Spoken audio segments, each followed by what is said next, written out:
गांव के एक युवक रामू ने शहर जाकर एक खास बात सीखी थी, बर्गर बनाना। शहर की रौनक और आधुनिकता से प्रभावित होकर उसने गांव में एक बर्गर स्टॉल खोलने का निर्णय लिया। गांव के लोग उसे ताज्जुब से देख रहे थे, क्योंकि वे सिर्फ परंपरागत व्यंजनों को जानते थे। गांव के कुछ बच्चों ने रामू के स्टॉल पर आकर बर्गर खरीदा। उन्होंने बर्गर का स्वाद चखा और आश्चर्यचकित रह गए। यह उनके लिए कुछ नया और स्वादिष्ट था। धीरे धीरे बच्चों के साथ साथ कुछ युवा भी रामू के बर्गर का आनंद लेने लगे। गांव के कुछ बुजुर्गों और पारंपरिक लोगों को यह बात पसंद नहीं आई। उनका मानना था कि गांव में सिर्फ देसी भोजन ही होना चाहिए। उन्होंने रामू के बर्गर स्टॉल का विरोध किया और पंचायत में शिकायत करने का फैसला किया। पंचायत में रामू को बुलाया गया।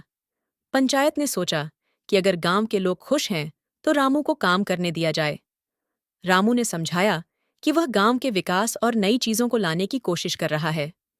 पंचायत ने बर्गर स्टॉल को जारी रखने की अनुमति दे दी, लेकिन एक शर्त पर, वह अपने बर्गर में गांव की सामग्री का उपयोग करेगा।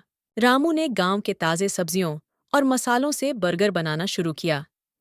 ये नई शुरुआत थी, गांव के पारंपरिक स्वाद और आधुनिकता का संगम। अब रामू का बर्गर स्टॉल गांव में बेहद लोकप्रिय हो गया था, और यहाँ तक कि दूसरे गांवों से लोग भी उसके बर्गर खाने आने लगे। इस तरह यह कहानी गांव में नई सोच और आधुनिकता के साथ तालमेल बिठाने की प्रेरणा